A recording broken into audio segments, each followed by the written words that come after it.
They won't say it to your face, but the world thinks you're done. That if you didn't make it by 30, you probably never will. They call it realism, but it's quiet condemnation. And the worst part? You started to believe it. You watch people younger than you rise, go viral, get rich, get seen, and somewhere deep inside, you wonder if you've missed your moment entirely. You don't say it out loud, but it echoes every time you open Instagram. Every time someone asks, "So, what are you up to these days?" There's a kind of shame that doesn't scream. It just lives inside you. A soft voice that says, "I should have figured it out by now." But what if everything you've been told is a lie? What if you've spent the last decade not failing, but forging something the world doesn't recognize yet? Because the truth no one tells you is this: the fire that burns hottest takes the longest to ignite. Early success looks shiny, but it's often hollow. You've been busy learning what no book can teach: resilience, depth, pattern recognition, silence. The world worships youth because it's loud, but it's the late bloomers who change everything, quietly, deliberately, permanently. You're not behind, you're becoming. Because after 40, you stop chasing praise and you start building legacy. And maybe, just maybe, this delay was protection. You weren't meant to rise when your ego was still fragile. You were meant to rise when your roots were deep. The world measures you by clocks, but clocks don't measure awareness. So if you've ever looked in the mirror and felt that burning question, why does it feel like something inside me is still waiting? This video is your answer. Because now it's time not to catch up, but to arrive. If you're ready to understand why your story isn't over, but just beginning, hit like, subscribe, and turn on the bell. Because what you're about to discover will shatter every timeline you were handed. The lie that shaped a generation. There's a lie so common, so quietly reinforced, that most people never notice when they've accepted it. It doesn't shout, it whispers. And it sounds like this: you should have figured it out by now. You're too old to start over.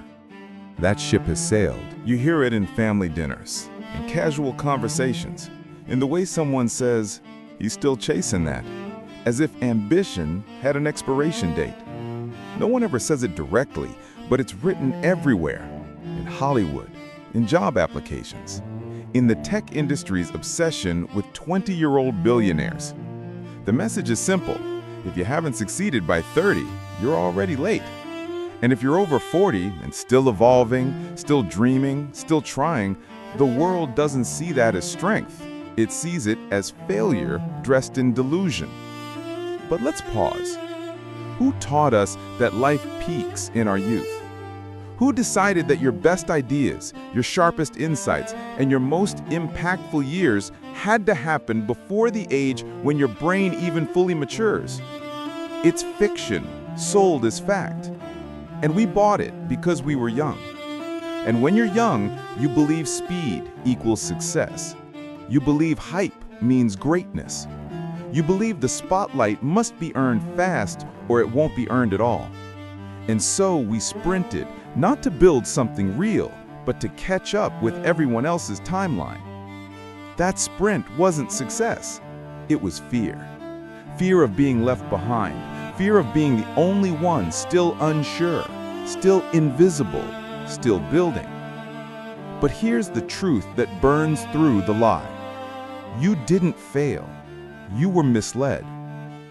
The real danger wasn't in moving slowly, it was in thinking that speed was the measure of worth. And that belief didn't start with you.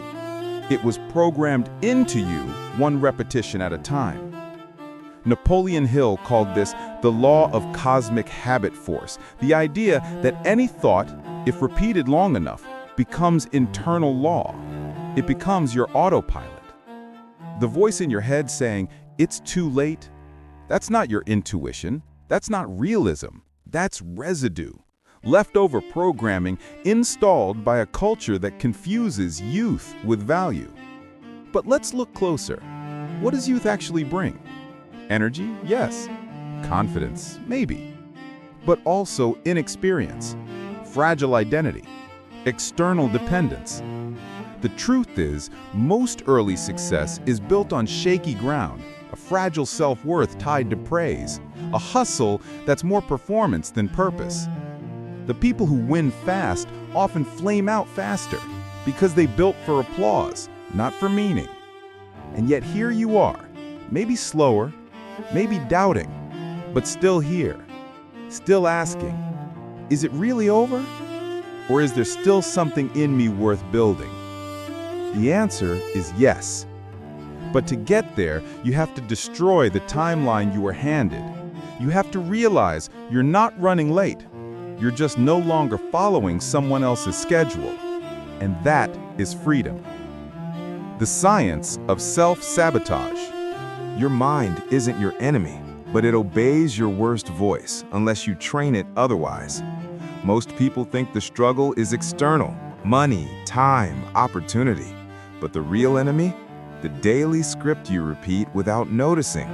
I'm too old for that. That's not realistic anymore. Maybe if I'd started sooner. They sound harmless, they sound mature, but they're weapons, and they're aimed at your own potential. Every word you say to yourself becomes a command, and your subconscious doesn't question commands. It doesn't care about age, it doesn't evaluate truth, it just listens and obeys. That's why so many people live the same year 40 times and call it a life, because the programming hasn't changed. Napoleon Hill, in Think and Grow Rich, introduced one of the most powerful and misunderstood ideas in personal growth, autosuggestion. He wrote, "Any idea, plan, or purpose may be placed in the mind through repetition of thought." Translation, if you feed your mind the same message enough times, it accepts it as law. Most people have been practicing autosuggestion their entire life, but not with affirmations, with self-sabotage. They've rehearsed their limitations so often that they've turned them into a personality. I'm just not good with money. I've always struggled with confidence. I'm not a risk taker. No, you just practice that identity longer than you practice the one you actually want. At first, your new thoughts will feel fake. They're supposed to. You'll say, "I am ready. I am wise. I am capable." And a voice will respond, "Yeah, right." But here's the truth. Feeling fake is the first sign you're saying something new. It's not delusion, it's unfamiliarity. You're not lying, you're leading. You're not pretending, you're rehearsing. Every powerful identity begins with practice. Every powerful belief begins with resistance. Old script, I'm too late. No one will take me seriously. There's no time left.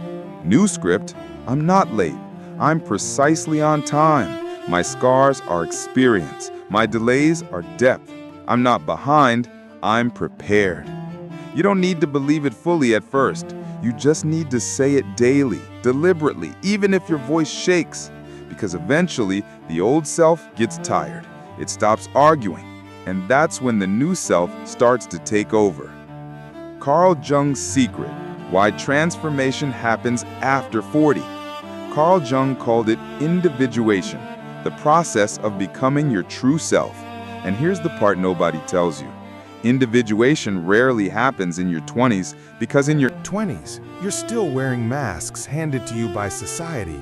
It's only in the second half of life, when the mask starts to crack, that your real self begins to emerge.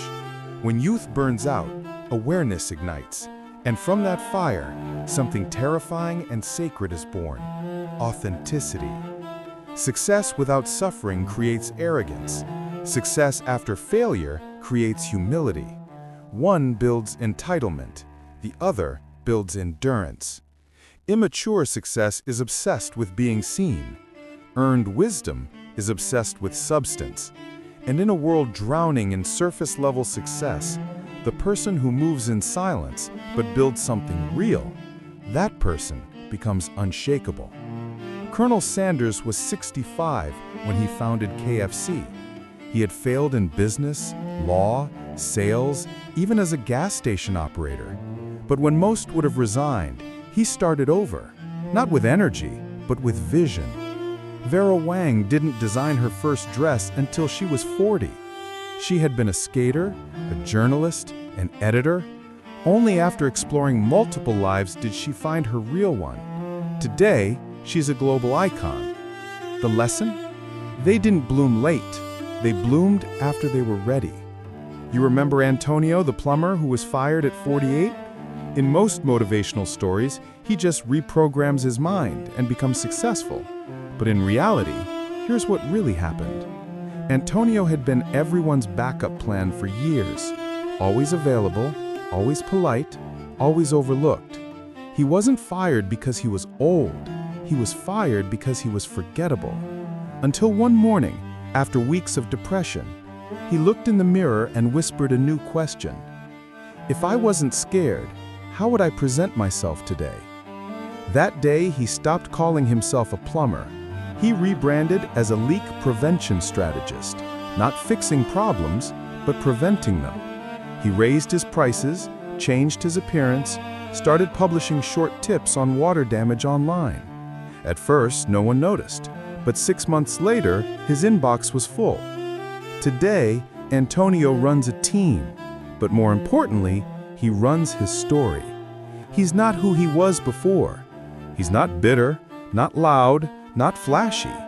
He's calm, sharp, unapologetically late.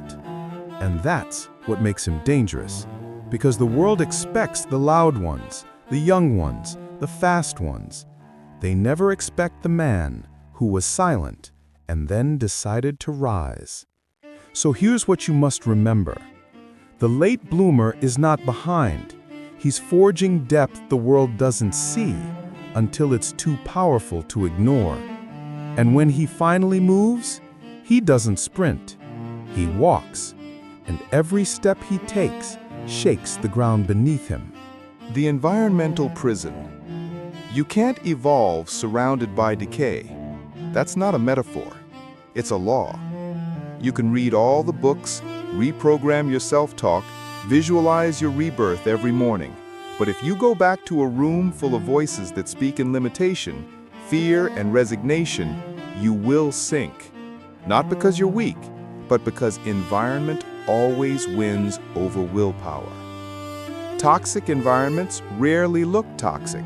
They look like comfort, like old friends, like familiar routines. You laugh together, but listen carefully to what's being said. At our age, you can't expect that anymore. It's too risky to start something now. Be realistic. These aren't opinions. They're viruses, spoken softly enough that you don't notice until they've taken root in your identity. You don't become toxic overnight. You absorb it, one quiet phrase at a time. Now let's be clear. You don't need to cut everyone off. You don't need to go live in the woods. But you do need to become a gatekeeper, not of your time, of your energy. Because the conversations you tolerate become the code your subconscious runs on. You think you're being polite by sitting through another rant about how life is over after 40. You're not being polite. You're being programmed.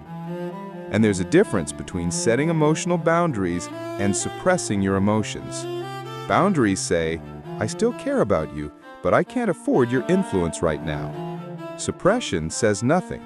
It just sits in silence, absorbing the poison with a smile. You're not meant to carry other people's decay, especially when you're finally beginning to clean your own. Napoleon Hill didn't sugarcoat it. You become the average of the 5 people you spend the most time with, not just financially, mentally, energetically, spiritually. If you surround yourself with people who speak limitation, you will think in limitation. If your closest relationships are built on regret and nostalgia, your mindset will be built on decay. Your subconscious is listening, not just to you, but to everyone around you. And every repetition you hear is a seed. If you're not careful, you'll wake up one day in a garden of beliefs you never chose, but inherited. Imagine a single drop of water, harmless, soft, unthreatening. Now imagine that drop falling on the same spot of stone every day, every hour for years. What happens? It carves it, not with violence, but with repetition. That's what your environment is doing to you. Not all at once, not with drama, but slowly, drop by drop, it's shaping your identity. You think you're thinking for yourself, but really, you're echoing everything you've tolerated. If you want to change your life, you have to change what you allow. That means distancing from people you love but who quietly sabotage you. Saying no to conversations that reinforce failure. Walking away from nostalgia-heavy groups that glorify who you used to be. Ending calls that always end in, "You should be grateful for what you have." You're not ungrateful, you're becoming. And becoming requires purification. It's not cruel, it's survival. You don't need to justify your growth, you just need to protect it. Because this time, you're not rebuilding to be accepted, you're rebuilding to become unrecognizable. The nostalgia trap. It doesn't feel like an enemy, not at first. It feels soft, warm, familiar. Nostalgia wears the mask of comfort, but underneath it hides a brutal truth. It keeps you tied to a version of yourself that no longer exists. And even worse, that version was never fully real. You look at old photos, you replay old songs, you tell stories that begin with, "back when I..." But here's what no one says out loud. You don't miss the past, you miss a version of yourself who still believed, who still had the courage to try without shame, who didn't know what failure felt like, who got up fast without the weight of, "I should have known better." But was that version of you actually better? Or just more naive? Was that time really golden? Or are you too frustrated now to admit that the present still holds potential? There's a version of yourself you imagined, the one who succeeded by 28, who had it all figured out, who didn't lose momentum or direction. And now, in your 40s or 50s, you look back and think, "I was supposed to be farther by now." But here's the truth. That version never existed. He was a mirage based on other people's timelines. You didn't fail. You outgrew the story you were given. And now it's time to release that ghost. Because as long as you cling to what you could have been, you'll sabotage what you're still capable of becoming. Carl Jung called it the death of the persona, the mask we wear to fit in, to be praised, to survive early life. And the painful part, that mask worked. It got you here, but it won't get you to where you're going.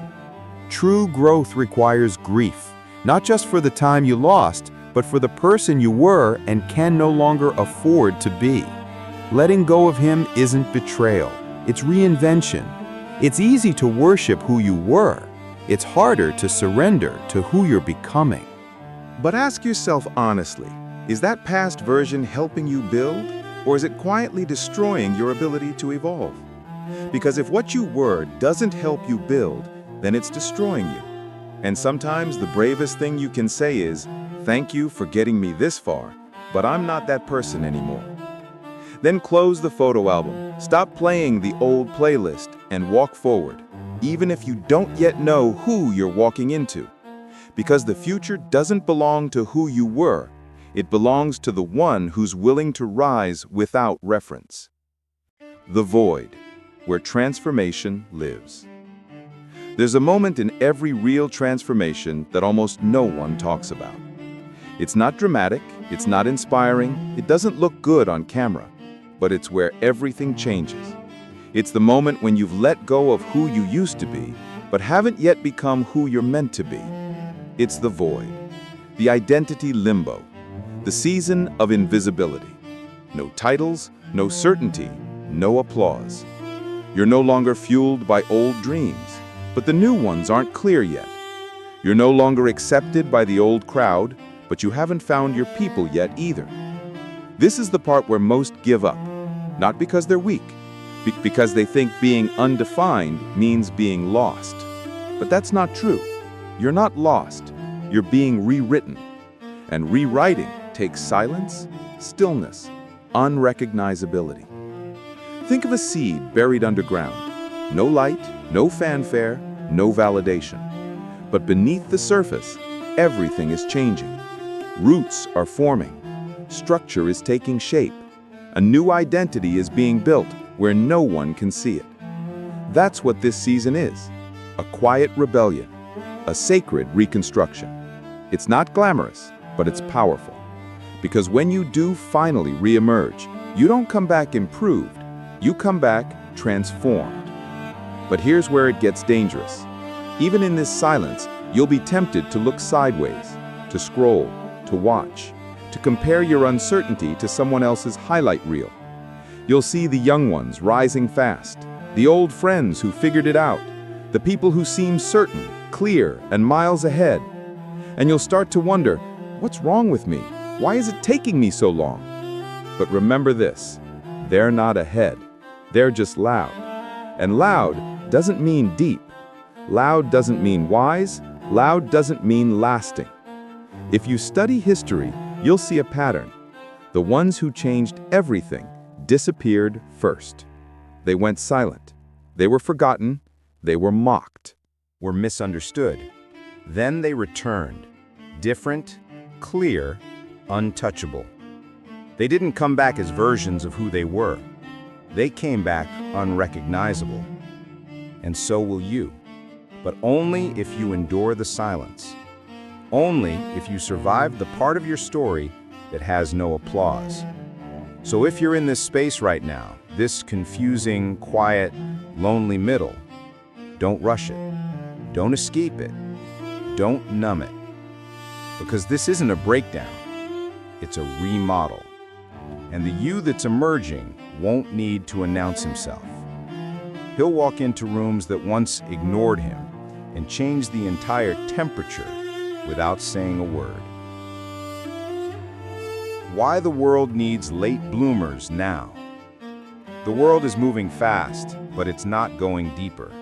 We're drowning in noise, content everywhere, opinions from everyone, success measured by followers, not by foundation. It's a world obsessed with speed, but starving for substance. Everyone's building, but no one's asking, build what and why? And that's exactly why the world needs late bloomers, not just to succeed, but to recalibrate the culture. Late bloomers don't move for validation. They move for vision. They've already experienced failure. They've already walked through silence. They're not afraid of discomfort. They're not shaken by setbacks because they've lived through worse. Their fire doesn't scream. It simmers. It's not a flame of ambition. It's the quiet burn of conviction. And conviction builds what noise never can. Things that last. We're entering an era where charisma isn't enough, where style without substance collapses quickly, where speed without structure becomes a trap. What the world is starting to crave is wisdom. Not just ideas, insight. Not just motivation, maturity. And that's the domain of the late bloomer. Because wisdom isn't taught, it's earned through silence, reflection, reinvention, and resistance. Late bloomers are not competing anymore. They're guiding. They don't raise their voice to be heard. They lower the volume in the room. Because when they speak, people listen. The truth is, early success is often about proving yourself. Late blooming is about offering yourself. That shift only happens when ego no longer runs the show. And that's where real legacy begins. Because late bloomers don't care if they're trending. They care if they're timeless. They don't want to be viral. They want to be remembered. And that's what makes them dangerous, because they're not seeking praise. They're answering a calling. So here's what you need to know. You're not late. You're refined. You're not old, you're initiated. The fire that took longer to light burns hotter, burns wiser, burns longer. And the world, this chaotic, overstimulated, distracted world, needs that fire more than ever. Not to make noise, but to build what's next. And you're not here to catch up. You're here to redefine the standard. The rebirth begins in silence. It won't happen in front of an audience. There will be no spotlight, no applause, no one clapping when you finally start to change. That's how you know it's real. Because rebirth doesn't begin when people notice. It begins the moment you decide. Not decide to try, or to dabble, or to wish, but to rebuild, brick by brick, belief by belief, day by day, in silence. And yes, it will be lonely. Not because you're forgotten, but because no one recognizes who you're becoming yet. That's how real transformation works. First, it feels like disappearance, then emergence. You'll get no trophies for healing, no viral moment for doing the inner work. But that's the price of becoming something deeper. Not decorated, but defined. Because here's what you must understand. Time is not your enemy. Comfort is. Comfort keeps you looping. Comfort keeps you apologizing. Comfort keeps you chasing a life built by other people's rules. But coherence, that's different. Coherence is when the inside finally matches the outside. When you stop faking strength because you forged it. When you no longer talk about who you're going to be because you're already walking it.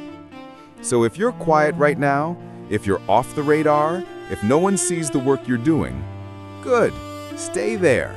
Let the silence be your strategy. Let the doubts build pressure. Let the inner work reshape you. Because when you return, come back so transformed that not even you recognize who you were before. Your story doesn't end in obscurity. It begins there. That's the secret they don't tell you. But now you know. And that means your return won't be noticed. It'll be unavoidable. The world waits for no one, but it remembers the ones who refuse to disappear. So rise, not with noise, with presence. Not with speed, with substance. Not to catch up, but to arrive. If this resonated with you, hit like, subscribe, and turn on the bell, because your transformation doesn't need an audience, but your story might inspire the next late bloomer who thinks it's too late. It's not. You're proof.